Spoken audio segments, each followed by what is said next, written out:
Now guys, just a quick update. I've got all the injectors back in, all the injector pipes back on. The only thing I will warn you about if you have to do this job is you have to tighten these ones on the top of the pump from the front backwards, because there's not actually room for to get a spanner in them at all. It's just a case of put the first one on, tighten it as tight as you can, second one on, tighten it, third one on, fourth one, and so forth. The top's no problem, but my goodness, I managed to get the engine turning over no problem at all. It took, well, it's no problem. It took the starter to actually get it going. I couldn't turn it by hand, but eventually we got it freed. Next thing is, it just won't bloody start. And the first thing that happened was, this is a switch off solenoid, and this was actually seized. So I've freed all the solenoid, it still won't start. Pulled it all together, pulled it apart a couple of times. The solenoid sits into the back of the injection pump.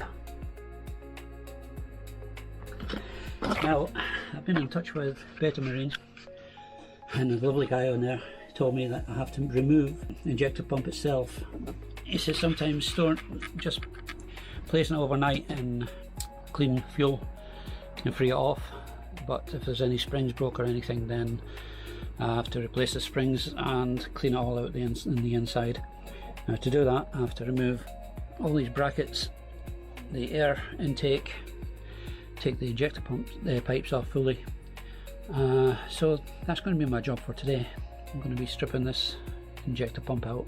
It's all been pretty straightforward, just to remove the air intake from here. That lets you get into the top of the pump quite well. There's only 6 fasteners with a hex head, so it's just a case of undoing them 6. Got the pump out, the pump out from here. All the controls are actually working as they should do, so there's no problem in this part. But the actual pump itself, number 1 valve, actually let's see, I've got it turned the other way out. Number 1 cylinder and number 2. Number 1 is a little bit tight, and number 2 is actually seized. These are the on-off controls. As you can see, that's just a bit tight. Normally they float back and forward, and this one here is absolutely solid, and the spring is stuck right up in here. So basically I've got to free all this off. I soaked it all overnight in fresh diesel. Now I'm spraying it with WD-40 and see if I can get that to loosen off. I'll let you know how I go on.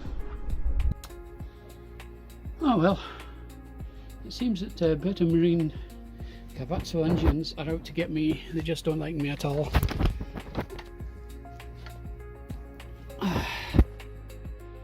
Basically, they don't like being left standing, not running for a long time. This has been nothing but problems for me. I've freed off the top. The cylinders had picked up on the pistons and seized. Freed all that with WD-40 and through the injectors.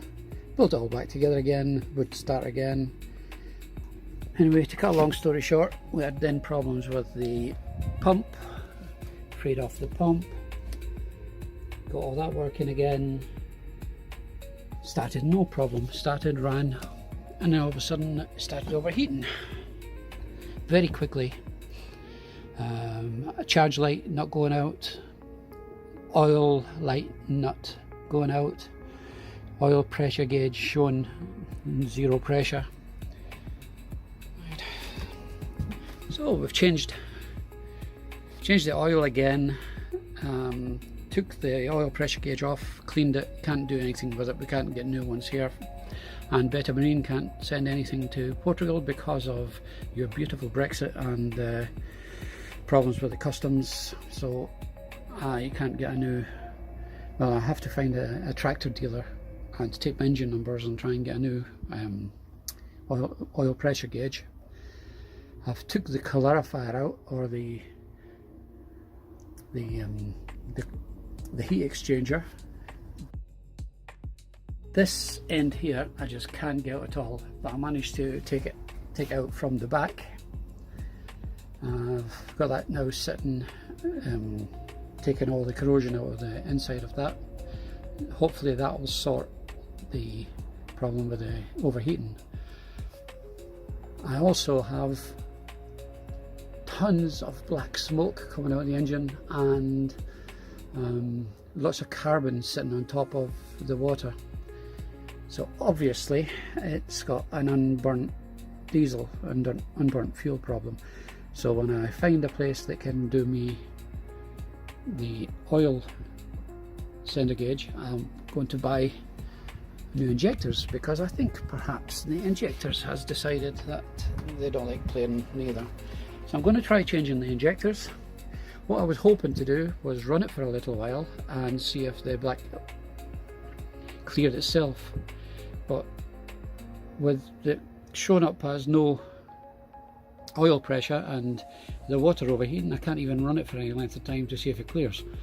So I might just do that. I'll try and get it so that I can run it for a little while and see if it'll clear. The engine's got very few hours on it. Anyway, that's us for just now. So I'll put it all back together again once I get that done, and we'll see how it goes. Talk to you later.